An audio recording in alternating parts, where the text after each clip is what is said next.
Hello and welcome. So we're going to talk about building a secure retirement plan, and we're particularly talking about menopausal women, obviously, because that's who I relate to. So, who am I? My name's Tracy Montgomery. I talk about all things menopause, midlife, and all the crap that comes with it. In particular, I want to talk about how you can have a better financial, more secure later life. Just a minute. Should have done that before I came on here, shouldn't I? There we go. I'm an older single mum to an amazingly independent daughter. She has her issues, believe you me. She has a few medical issues. She's type 1 diabetic, and we've also got another one lurking at the moment. We have not had confirmed, but it's not a very nice one as well. So what do I know about menopause? My menopause journey was not your standard menopause journey. I didn't get like mid-40s and start going, well, that's a bit weird. Didn't have anything like that. And I suspected that I would have something like my mum. My mum went through her perimenopause in a night. Yeah, bizarre. However, and she was early 40s. However, we had that world event. And as we were coming out of that big world event, I started to have weird things happen. I'd get stressed. I'd have my anxiety would increase. My anxiety was pretty high anyway because of circumstance that had happened prior. And my periods were still happening, but they started to get a little bit irregular. And then I had extreme symptoms. I had heavy, painful periods, really painful, so much that I was shaking, I was crying, I couldn't move. So phoned the doctor booked me in with the gynecologist, who was female. I walked in and she said, you're a bit too old for this. So I thought, great. Anyway, I now have HRT, which does help. Luckily, the practice nurse local to me is fab. And she's like, these symptoms can carry on for into your 60s. And actually, due to my research, I found out that, so we go through various stages of the menopause transition. So when you get all your symptoms, that's the perimenopause bit. That's when the hormones are packing up, doing one. And that's what causes these fluctuations and creates these symptoms, because the brain, the body, is not used to these symptoms waning. When all of that starts to settle down, so technically, when you haven't had a period for a year, you're in what they call menopause. That lasts about a nanosecond, and then you go into postmenopause. Now, postmenopause lasts until you shuffle off this planet, and you can still get symptoms. Who knew? We knew, but we don't talk about it. We talk about the fact that we've been through menopause. Ha, I'm out the other side. No, you're in postmenopause. It's still part of the journey. So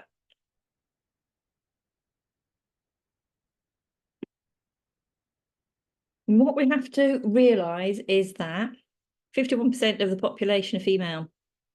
So guess what, girls? We're not alone. We're all going to go through this menopausal transition at some type, be it a natural transition or be it an enforced transition through surgery, through medical issues. We're all going to go through it. And our symptoms are going to be personal to us. They're going to be unique to us. They're going to vary in severity. They're going to vary in how debilitating they can be. And they're going to vary in how long they last. 1 in 4 of us will consider leaving the workforce due to menopause symptoms. Quite a lot, it's a quarter of us. Quite a lot, isn't it, at any one time? 80% of us will experience some form of symptoms that impact how we work, how we perform at work. And traditionally, we know that women's pensions are more likely to be adversely affected than men. Now, that's for a number of reasons, and we will get to that. So,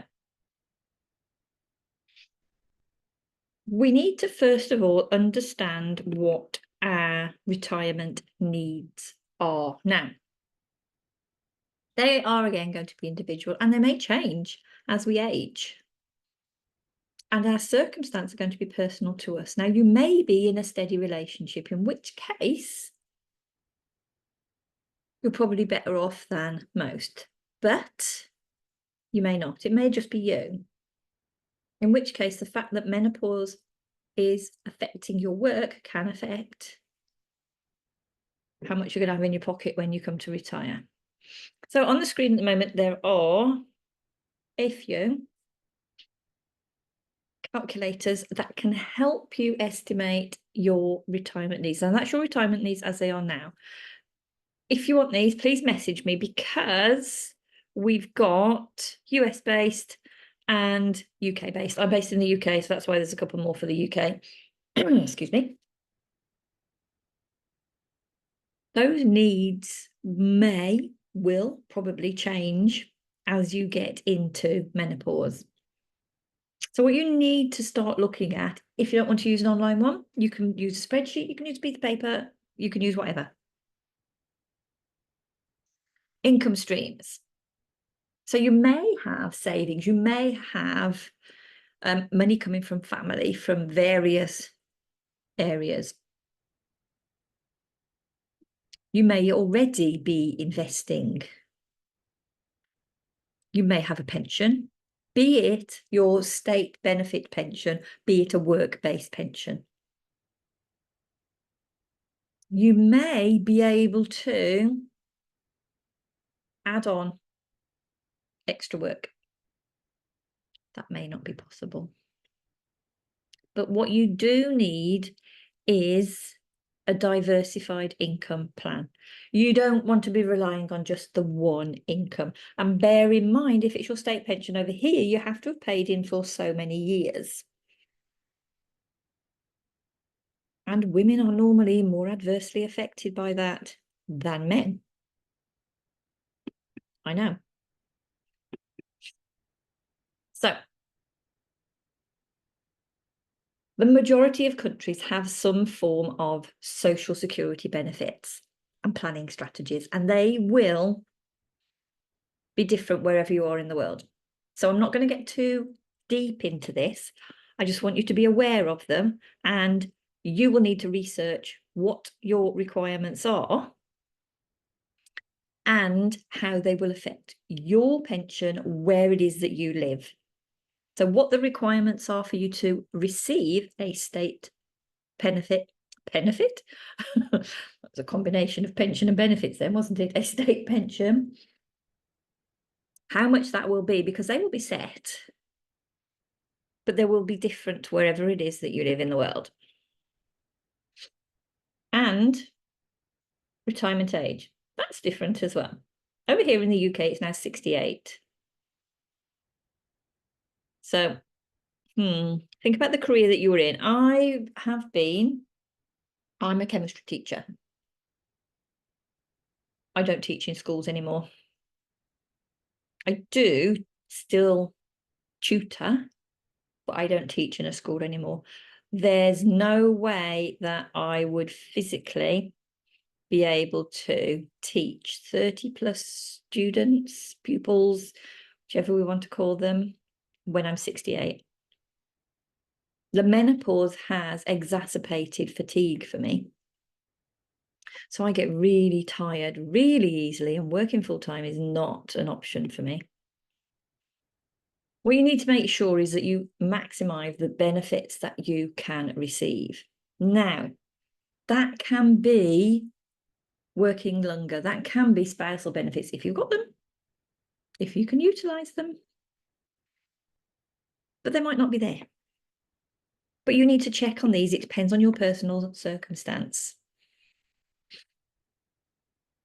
And again, there may be retirement accounts that you can be paying into or that you have paid into, but you need to check on them, especially as we are heading into midlife and beyond. Do some research on what you've got, do some research of what you could pay into, but also be open to the fact that you might not necessarily be wanting to use the normal retirement pathways. Now, there can be financial challenges. Now, we know that there is such a thing as pension poverty, and because of the cost of living crisis, that is increasing, and particularly it is increasing for women. There is, yet again, even though there's not meant to be one, an increasing gender gap in retirement savings and income. So women, traditionally, normally, the majority of are the caregivers within a relationship, within a family. Women are the ones that normally put their career on hold to raise children, to care for relatives, and then they take on, when your children fly the nest, maybe they don't go too far, maybe they then start reproducing themselves and they say, Granny, yeah. So that can impact your pension savings. And then there can be that curveball. Life has a habit of throwing those curveballs, doesn't it? So you might need emergency funds, possibly insurance, particularly for health needs. You don't know what your circumstances are going to be in 5, 10, 15, 20 years' time.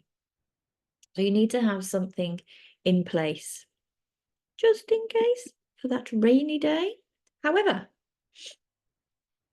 menopause doesn't have to be the end. It's a change, but it can be a huge time for self-reflection, self-reevaluation, and you can change your total outlook. You have built up a bank of skills. You have a huge skill set now. So you've got experience and expertise in areas that other people don't have. So you can utilize that. You can take on new challenges. There's nothing to stop you from taking on new challenges and even new career paths. And career paths that could be more beneficial to you. They can help you to increase your confidence, because these hormones disappearing, it does affect your confidence, it affects your self-esteem. It can make you not think about things correctly, this brain fog. So reframing things, changing things around can give you new goals to work to, give you what we call a new lease of life. So what we're looking at here is future casting. We want to find out where we're going to be. We want to know what our future financial stability is going to be. And there is a direct correlation between your financial stability and your brain health. If you've got the money to pay for bills, you're going to feel better, aren't you?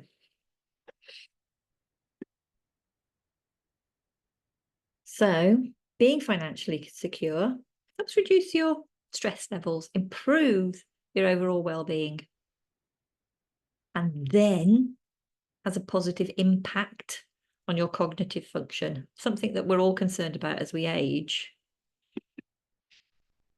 So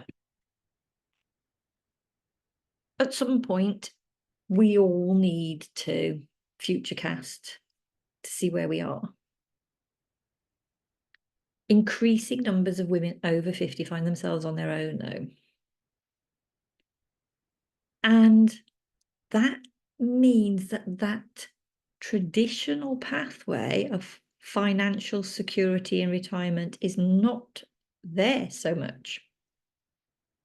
And it can be something that you haven't planned for. And we've already discussed up to 40% of women struggle to maintain the same work status due to menopause. And we've already stated that the dynamics of our families, of our midlife for women, have huge nurture and care duties put upon us.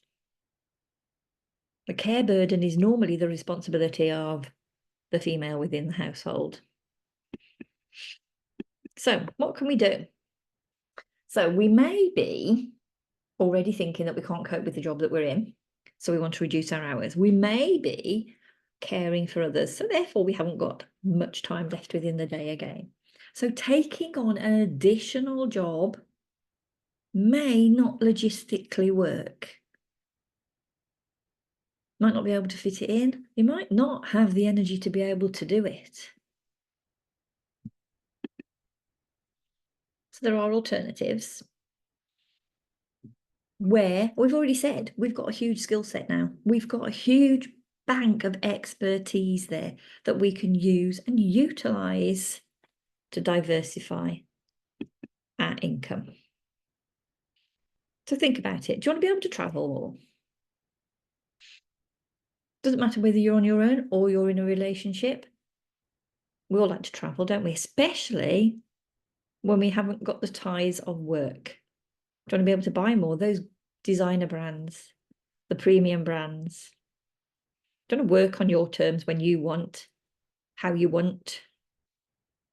Or do you just need some extra pennies every month to get you by?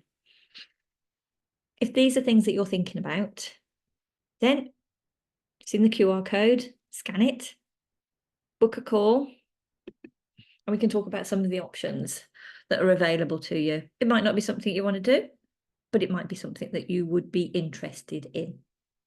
So scan the code, book a call, and we'll talk. So let me just stop the share. Hope you've enjoyed that. And remember to tune in again to find me. I'll be over on YouTube. Look out for the blog. We will talk soon all about menopause, midlife, and all the crap that comes with it. Talk to you soon. Bye for now.